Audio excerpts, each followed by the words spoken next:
Welcome back to Mock the Mock, where I take a look at someone else's mock draft and I mock it. And today we got a good one, as requested by the Supreme Samosa himself. Gotta give a little shout out to the comment section. I'm going to take a look at Bengals' new 2022 NFL mock draft. Now, I used to think Bengal was just this Madden YouTuber, Madden streamer, but I watched a lot of his draft stuff last year, and he knows his stuff, man. He knows his stuff. He has some good evals on there. So let's go ahead and take a look. I love these mock the mocks because it allows us to open up our minds to other people's perspectives, opinions, what they're seeing. Maybe they're seeing something we're not. Or maybe they're just wrong. I don't know. That's why I love looking at other people's mock drafts, man. It also puts other people on your radar that you might not have had on your radar. But we're going to take a look at Bengals here. I already watched the video. That way I don't want to misrepresent his stance, his opinions on his picks. So let's go ahead, get into the nitty gritty. But first, what's crack-a-lackin'? It's your boy Broshmo, just in case you did not know. So go ahead, become a bro and subscribe. Leave that thumbs up in the comment section below. And of course, let me know what you think.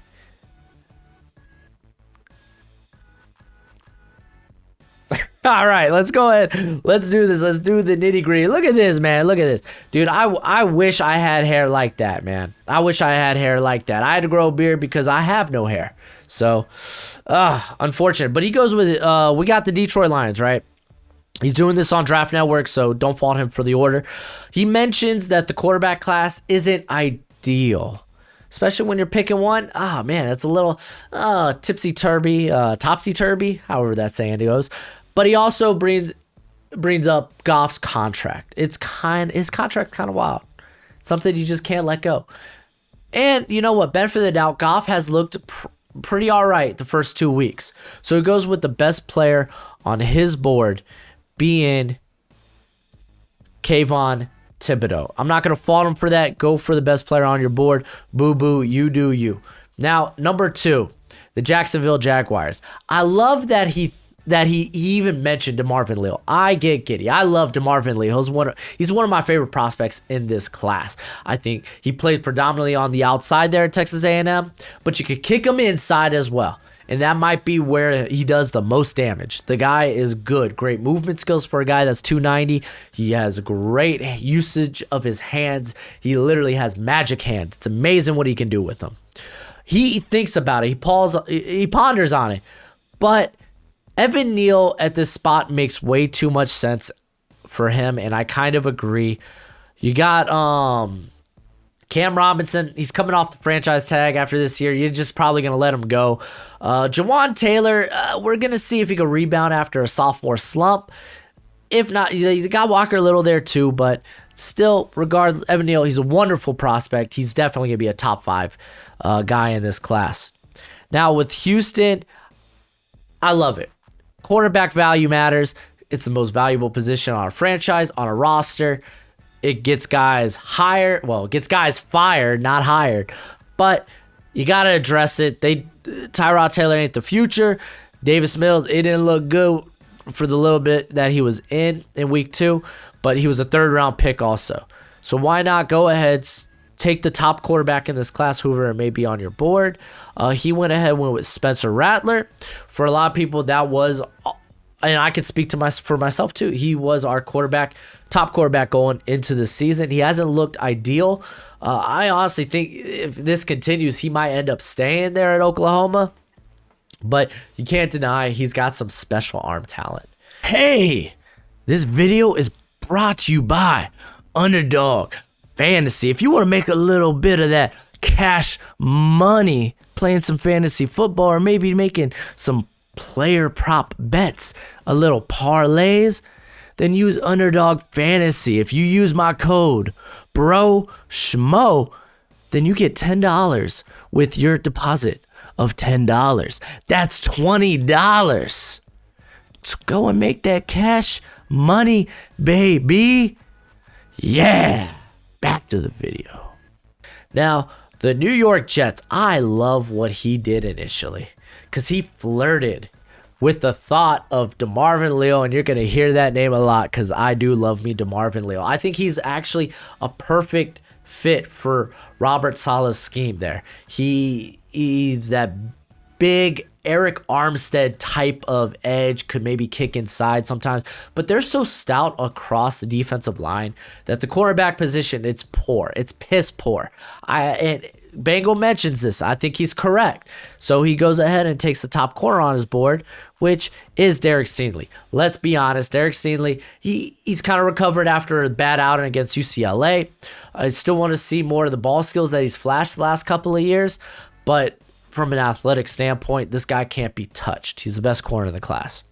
The New York Giants, there's another spot where he flirted with the idea of DeMarvin Leal, and I like that idea, but he kind of like serves the same purpose as a Leonard Williams. At least he would. Maybe you could keep him more at the 5 tech, maybe even kick him out outside the tackle if you want to. Like Leal has that type of versatility. I like that. But he also understands the value of the quarterback position. I can appreciate that. I can appreciate a man that understands quarterback value. And he goes with his next top guy, which is probably at this point of the season, he's going to be a top guy for a lot of people just because this quarterback class hasn't looked great thus far. But he goes with, there it goes, Malik Willis. I don't disagree, man. I think Malik Willis, a lot of his accuracy and ball placement, while it's not, amazing, we've seen a step forward, a step in the right direction. He solved a lot of that with how he sets his feet, his lower body mechanics, and it's great to see. It's just great to see. Danny Dimes, man, I don't know how I feel. There's points where I'm like, I could see Danny Dimes, being the guy for this Giants squad, and then there's other times where it's like, maybe you should just move on. I don't think he's ever going to be an elite quarterback, but he might be good enough to actually get the job done. I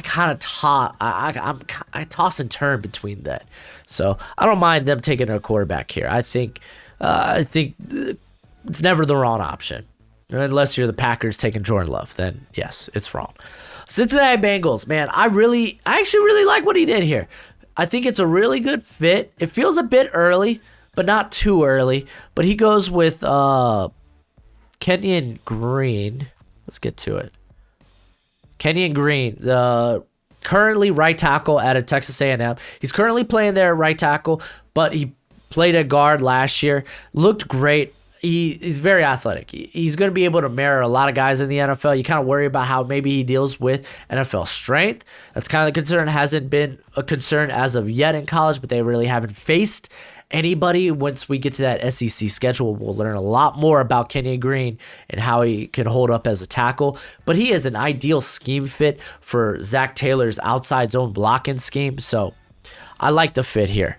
Atlanta Falcons. This is where I have my first, I guess, not necessarily big. It's a big disagreement with what he does. Now, he kind of thinks about quarterback, but it's like he talks himself out of it. He's like, hey, it's better not to reach for Matt Ryan's successor right now. Maybe next year will be a better quarterback class.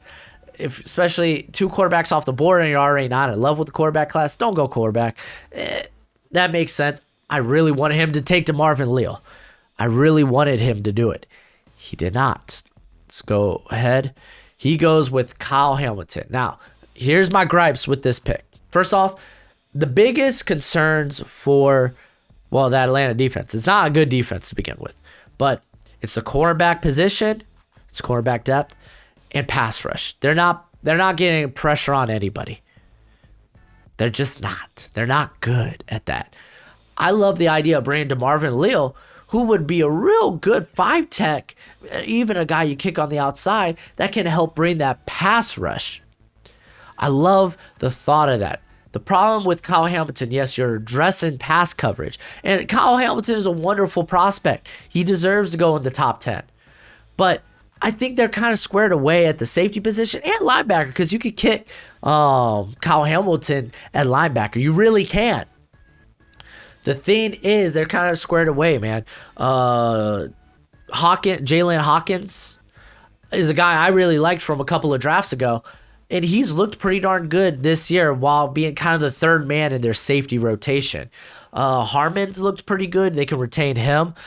They also, keep in mind, just last year, second round, they drafted Richie Grant, a guy that can play really any of the safety positions. He can also kick in the slot. So I feel like you're already... I don't mind because Kyle Hamilton, he's probably going to be a better player than all those guys I just named. But this is such a good cornerback class. This is such good, like a edge class. Like, dude, Leo, I love it. He's ideal, but you could go Kyer Elam. You could go Andrew Booth. You could go Sauce. You could go stinking Trent McDuffie. All 3 or 4 of those guys, I consider top 15 prospects. This is a really good cornerback class, by the way. But, yeah, I don't mind. Kyle Hamilton's still a fantastic pick considering he's like this blue chip prospect. So, not too much. Not too much. Then I begin to look sideways here. I'm not in love. I'm not in love with this next pick. He has with, the Giants. Because I like the idea because we kind of already considered DeMarvin Leal there at pick 5. So I would think he's still here. Let's go ahead and grab him. He doesn't do that, which is like, okay, that's fine. That's fine. I get it. I understand. Then he mentions Aiden Hutchinson, which is like, hey, that's great, man. He's a guy that could probably, you can kick inside. He could probably do that 5 tech as well, but I'd much rather have him either, outside of the tackle. I think he's a guy that he's great at setting the edge. He wins with power. He's got a good twitch to him. He's really elevated his stock. But then he goes to the offensive line, which I have no problem with. I think there's one guy I want to mention, Ikem. I think I'm saying his name right. Ikem Ikwanwu. Man, I'll get it down before the end of the season. But he's the NC State tackle. He's been very good in pass protection. Granted, he hasn't been tested a lot, but that's something he is greatly improved at. We know at the very least he's going to be a banger guard. He made Bruce Feldman's freaks list. He's kind of like the Mekhi Becton of the interior class, except for he might be able to stick to tackle. You might be able to throw that guy a right tackle. With Gettleman, I think after passing on Tristan Wirfs, Mekhi Becton on these athletic freak guys, why would you do it again? Ikwanwu is a hot riser.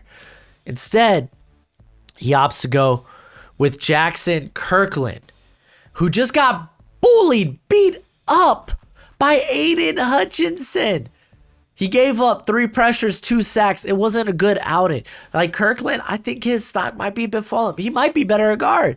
He used to play right guard. That might be where he plays in the NFL. I still think he can play tackle. I love him from a mirror standpoint, or a standpoint where he can mirror opposing edge rushers. It's just he can't handle power, man. The anchor's not there right now. He needs to improve on that lower body strength. So I don't love this pick. We go to the Carolina pick. And okay, well, let's jump 2 picks because there's not much to say about the Carolina pick. DeMarvin Leal, that's a banger pick. I like that. Pairing him up with Derek Brown, and then you got Brian Burns, who's a Pro Bowler. That's a great pick. Nasty pick. Good job, Bengal. But then we got the Philadelphia Eagles here, right? And I love Sauce. I really do. I think Kyer Elam and Andrew Booth are better options at this point, but this is a very close and talented cornerback class. So we're going to have these guys in different orders. There's some better scheme fits out there as well. So if Ma Gardner's your guy for this pick, I'm not going to fault you. It's really close. Like I consider all 5 of these corners top 15 prospects. So no love lost there. No love lost there. Then let's go to Washington. What does he do with Washington? He goes Matt Corral. We'll get to the Raiders pick in a sec. I kind of got a problem with it. Tough choice he tosses between Sam Howell and Matt Corral. It really is a tough decision. I would lean to Sam Howell just because I think he has a bit better arm strength, and I think Ron Rivera would kind of like that. But honestly, both these guys are pretty good. It's really close. It's real slim. No problem with you picking Corral. Corral's been very good this season. Now, the Raiders pick. Aiden Hutchinson. I like Aiden Hutchinson, man. I think he deserves to go top 15 at this point. He's been really impressive. He's looked remarkably better than he did in 2019 and the very little bit we saw in 2020 before the injury. Max Crosby and Yannick Ngakoue, they have really, they've gone to another level. They've been a terror to deal with. You bring in Aiden Hutchinson, you kind of muddy that. Hutchinson's a guy, yeah, you could kick inside, but I feel like when you have so many good corners left on the board, Kaiir Elam, Andrew Booth, Trent McDuffie, there we go. I was losing his name for a second. Still on the board. This is a Raiders team that needs to get better in coverage. Their best coverage player currently is Casey Hayward. He's gone after this season. He's on a 1-year deal. I think they need to address the corner position. Obviously, Damon Arnett, probably a miss. Mullen, probably better as a cornerback too. I think you need to address that, especially if the value is there. I have both those guys, Elam and Booth, higher on my board than I do Hutchinson. I would go with those guys instead. All right, Minnesota Vikings. He ends up going with, I think, corner. Kaiir Elam. Great pick.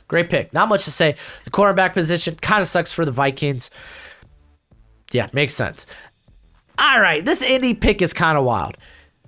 He talks about how a tackle, they have no one that has truly been able to replace Anthony Costanzo. They have Eric Fisher there. They were kind of rushed him back. He's not all the way healthy. Braden Smith on the other side.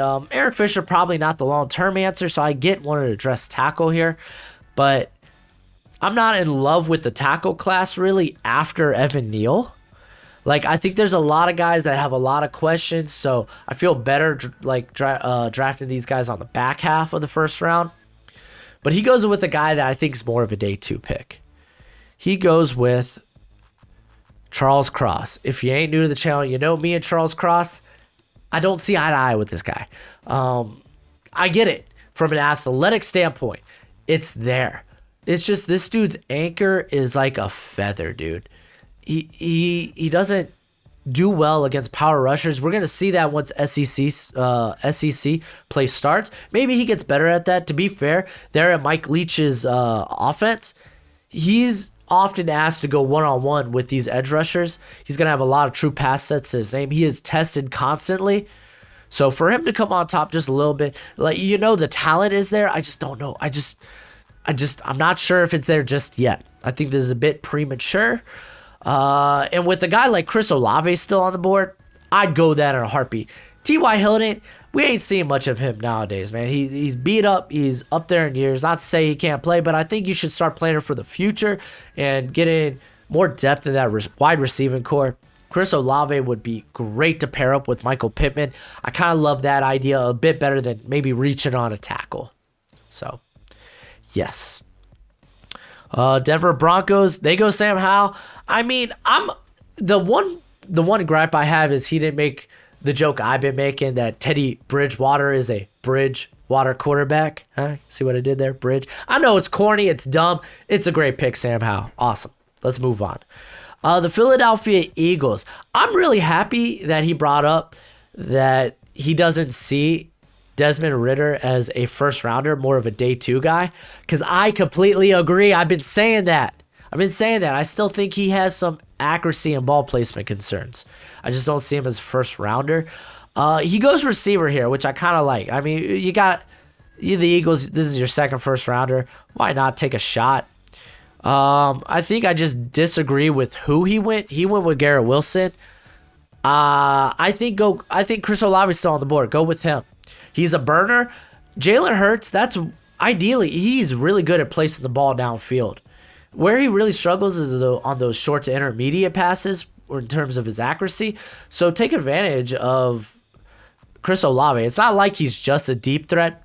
He's a guy that you can use on a screen. He's actually a very polished route runner. He could really run a variety of different routes. I think he's just a better option in terms of what you're dealing with, how he fits with your quarterback, opposed to Garrett Wilson. And Olave's actually been the better receiver this year compared to Garrett Wilson. Garrett Wilson's out of nowhere kind of had some drop concerns.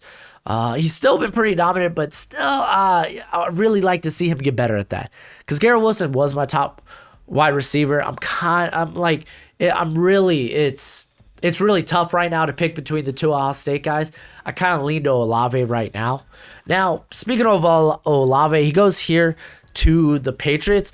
I think with corner being a big concern right now for the Patriots, at least in the future, because J.C. Jackson's a free agent after this season.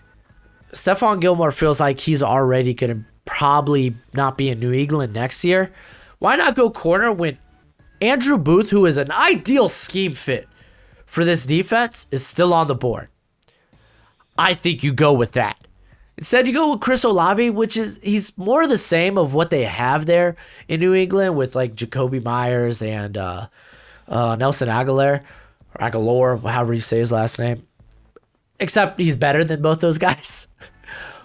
But I still think you go with corner, man. I have Booth higher on my board. So, yeah, just a bit difference, I guess, in opinions there. I mean, Booth is...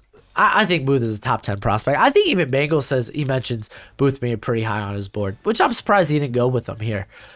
And then I really hate this. I hate this Dallas pick. I get the idea of wanting to showcase other parts of the class, but like Jalen Wademeyer, there ain't a first round tight end in this class. He mentions Billingsley from Alabama. He's just not seeing the snaps. I mean, Cameron Latu is their tight end one currently, though they will bring Billingsley to kind of be that big slot option sometimes. Not to say he hasn't flashed. It's just I don't think he's gotten on the field enough to really come out. That could change. We got a lot of season left to play, so. But there is I like Wademeyer. He's not explosive. He's not a burner. He's a very physical tight end. He's a dog when it comes to blocking. You love it. That's more of a day two type of tight end. You really want this guy to like stick out as a receiver, as like a mismatch nightmare. I don't think he is that. I think he's a mismatch when it comes to the red zone, but like through the rest of the field, it's like he's a consistently good target for the most part. He's like a security blanket. So yeah, I like going defense here. I think it's a much better option. You got Booth still on the board. They could definitely use some help at the corner position. Outside of Diggs, it don't look so good, baby. And then Randy Gregory, he may resign, he may not. I think you could still improve upon the pass rush. That will at least make the corners' jobs a little bit easier if you can consistently get to the quarterback. Especially when you have guys like, who's on the board still? We got Kingsley and Nagbear, who I'm a big fan of. Adam Anderson, Nick Benito, Myjah Sanders, who's been really good this year. Hasn't registered a sack, but his pressures are way up there. Now, I actually really like this pick for Tennessee. I think he's right to go for a linebacker here. Jayon Brown, who they should have really signed to a much longer term deal here. He is a very underrated linebacker. He's only on a 1 year deal. He might be gone after this year. Rashad Evans is not that good. There, I said it. They drafted Monty Rice, and I think David Long, while he has kind of been the third guy in the rotation there at linebacker, I think he's better as a depth piece, and he's better more for special teams. That's how I feel. Christian Harris is a phenomenal athlete. He's going to be a guy that you can rely on in man coverage when it comes to the tight end, linebacker, even some slot corners. He's gotten better in terms of when he has to drop back into zone and seeing the field. And I think a lot of that goes to Henry Toa, I think is how you say his name, the other Alabama linebacker who, even Bengal, there's some linebackers in this class. There's some good linebackers like Devin Lloyd from Utah. He mentions a few of them that I really like. It's kind of a fight for this top position. I think Christian Harris might just have it, though, a little bit. But it's because he's a crazy athlete. He's going to be phenomenal against the run. He can stack blockers. The dude's just explosive. I don't think there's much to say about this Arizona pick. He goes Andrew Booth. That's the correct choice. When Andrew Booth is available at 20, you take him, especially if you need some help at corners. You don't know how those rookie corners are going to turn out just yet. Robert Alford's more of a Band-Aid. So yeah, go for corner, man. Go for corner. Makes all the sense in the world. Oh man, we got something to talk about. Theron Mumford going to the Steelers. I like Theron Mumford. I've raved about Theron Mumford. I feel like he might be more of a guard. He actually makes the move to guard there at Ohio State this year. But it's nice to see that how dominant he was at tackle last season for Ohio State. The thing is, he's an older prospect. I think he's going to be 24 by the time he plays in his rookie season. I think this is a guy you're getting that we are already seeing his ceiling. This is what we're seeing right now, which is still quality. I think he's a guy you could plug and play immediately. He's going to be an above average starter. I like that more in the day 2 area. Here for the Steelers, it might be nice to get more of that consistency, but I mean, I think I kind of already talked about Ikem Ekwonu, the NC State guy who has the same capability. He's probably a guard, but he could maybe play tackle. But he's way more explosive, way more physically dominated. The ceiling's way higher. Why not take that guy?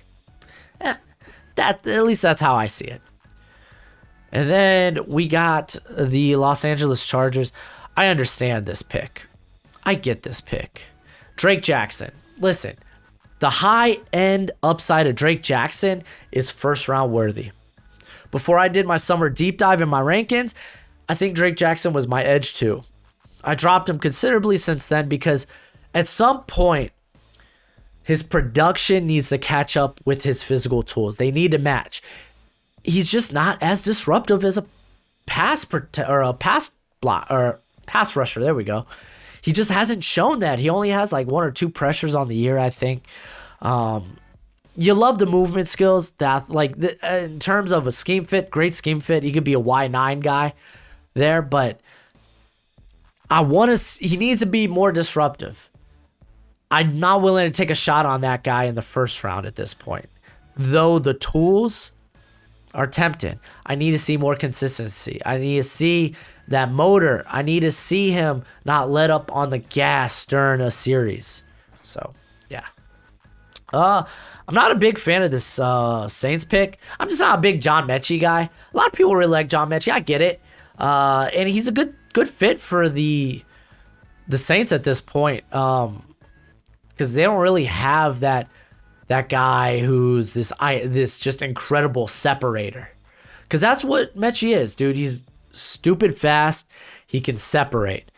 It's just, I don't like how this guy handles physicality. Just wait till we really get to SEC play. I thought he did pretty well against Florida, but he just doesn't handle like physicality, man. He struggles to get off the line. Like last year against Martin Emerson, he really struggled. He only had 2 receptions for 9 yards. He got roughed up against Emerson. Like he doesn't handle physicality at the line well. He doesn't handle it during the route well. There's not a lot of after the catch potential, after contact, I should say. Because, I don't think he doesn't have a lot of forced missed tackles. He isn't from the same ilk. He isn't cut from the same ilk as the Alabama receivers of old. He is not a Henry Ruggs. He is not a Devontae Smith. He is not a Jerry Jeudy. He is not a Jalen Waddle. That's just how I feel about him right now. That could all change. We got a long season ahead. Again, these are early takes on a lot of these guys. So a lot of this can change. Benefit of the doubt. I love this Jets pick, though. This dude went ahead, double dipped at corner. Yo, if your cornerback depth sucks, if your cornerback position sucks, go ahead, double dip. That's what Tampa Bay did. They kept drafting until they got it right. And now I think they have a very good secondary, when healthy, of course. Health has been a bit of a concern in the secondary, or to start the year early. But also, Trent McDuffie is such a good scheme fit for Robert Saleh. Like, he's probably one of the best zone corners in this class. He's ideal for that cover 2 quarters, coverage. Perfect fit. Then we go to, I think this is the most interesting pick in this class. The Baltimore Ravens, he goes with Daxton Hill. If you're not familiar with Daxton Hill, the dude's kind of a baller.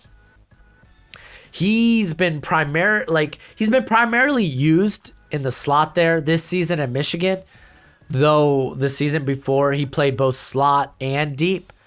This guy has the movement skills to be a true center fielder. He's got crazy movement skills. I think Michigan, it's a disservice not to have this guy play deep and just use him solely in the slot. But you like to see the versatility. You like to see that you can play corner there. Like, this is something the Ravens love. They love versatility with their secondary.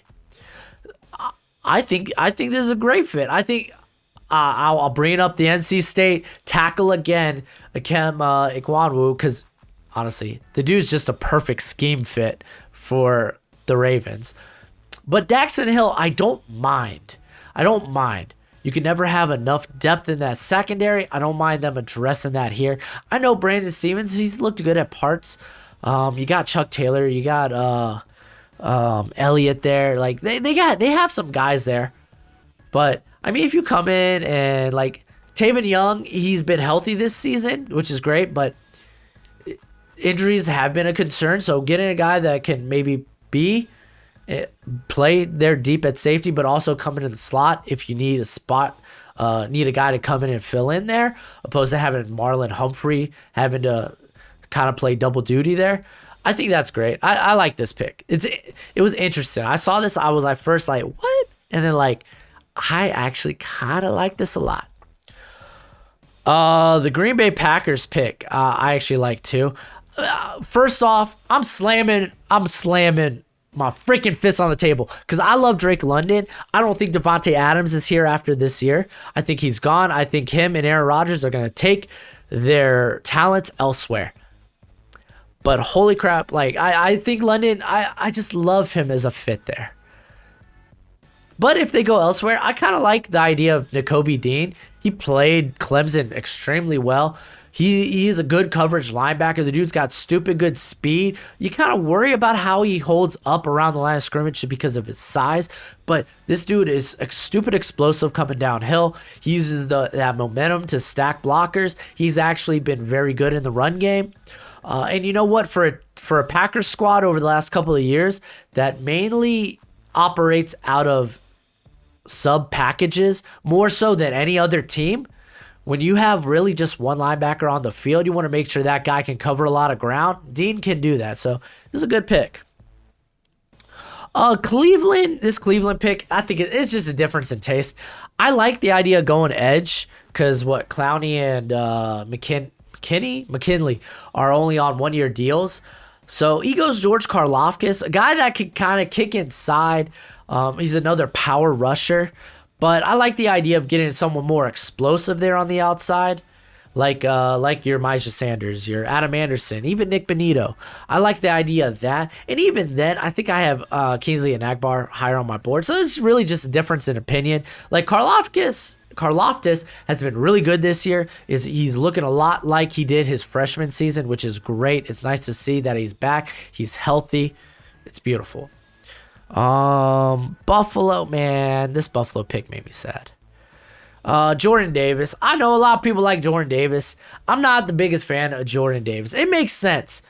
Buffalo's run defense kind of sucks. They're in the bottom half of the league. You get a big, imposing guy like Jordan Davis. That's great. I just don't think the pass rush and upside's there. He's looked a lot better in that regard this season. I compare him to Tyler Shelvin from LSU. While Shelvin, you didn't really see the pass rush and upside, but you saw the ability of where it can go. Like he had the tools to, like he had freaky tools for a guy his size. He just ended up opting out the year, so you didn't get to see him develop. I think we're starting to see Davis develop those pass rushing skills. Because worst case scenario, you get a very physically imposing, physically dominating guy in the middle there. So it's not a sexy pick. It's a pick I'd rather make in day 2, but I get it. I understand. It makes me just a little sad. This Dolphins pick is fun. He goes with Braden Smith. I like this because Braden Smith, he used to play that overhand role for Penn State. Now he's playing in the middle, and he's doing extremely well. He is a much more thicker Jerome Baker. Jerome Baker's a guy that I don't really like in run defense. They extended his contract, and I was still kind of like, eh. But linebacker, it's kind of a concern for Miami. They could use more depth there. They could use better players there altogether. So Brandon Smith is a guy I definitely think can rise up boards.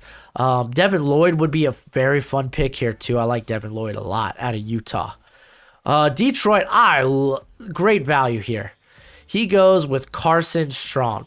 You still get a quarterback despite not going with quarterback early. If you're not in love with the quarterback class, great, take the best player available at 1, or you trade back, do whatever.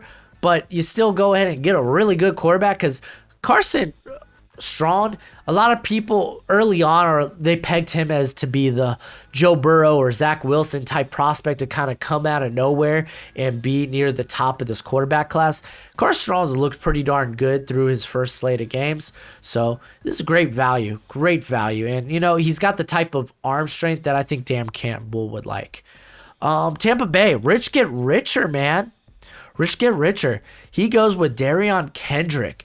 I like this because we've seen quarterback depth after a few injuries for Tampa Bay. It's kind of been a liability at the beginning of this season. And, I mean, they're not going to be able to keep like your Carlton Davis, Jamil Dean, Sean Murphy-Bunting. They're not going to be able to keep all those guys in the next couple of years. They're going to have to pay. They're going to have to pick and choose who they want to pay. So just grab in Kendrick, who he has first-round talent. You just worry about the character concerns. I think that might take him out of the first round. I don't know. A lot of that we'll figure out more during the offseason process. But I think he does have first-round talent. So I like that. I like that, grabbing a guy that you don't have to start right away necessarily, but who can in the future. And then with this final pick, again, just a disagreement in opinion here. He goes with, I don't know if you can see that, it's Adam Anderson out of Georgia. I just don't think he's a Steve Spagnuolo type of guy. Spag likes big, athletic guys. I think Kingsley Enagbare out of South Carolina is a better fit when it comes to Spag and how he likes his defensive linemen. I mean, look, he kicked Chris Jones to the outside. They need help at pass rush. I think Enagbare, he's currently my edge too. He is wonderful. You think Hutchinson's been dominant? No one's talking about how dominant Enagbare's been. The dude's been really good. Just a better fit. But I love Adam Anderson, dude. Dude's a very good speed rusher. Doesn't play a lot of run defense, though, unfortunately, at Georgia. They just don't keep him in for that. So, again, it's a small sample size, but he's been dominant when asked to, hey, go get the quarterback. He does just that. But overall, I think this was a very interesting, I like this mock draft. It was good. I mean, hey, man, I put out mock drafts that people hate all the time, so I get it. But from my opinion, I think a lot of the picks, they made a ton of sense. Some didn't, but again, that's my opinion. Bengal, hey, link in the description below. If you're not following Bengal, you should be. The dude's like 100 times bigger than I am. Probably, actually, like 150 times bigger than I am. But show him some love, man. It's all love. These mocks. I come in mocking. Kind of. I'm playing around. I'm having fun with it, and I'm trying to just kind of rationalize some of this. So hopefully it's fun for you. Hopefully it's entertaining. But that's it for the video. Go ahead and do that YouTube thing. And as always, until next time, you be easy, my friends. Later.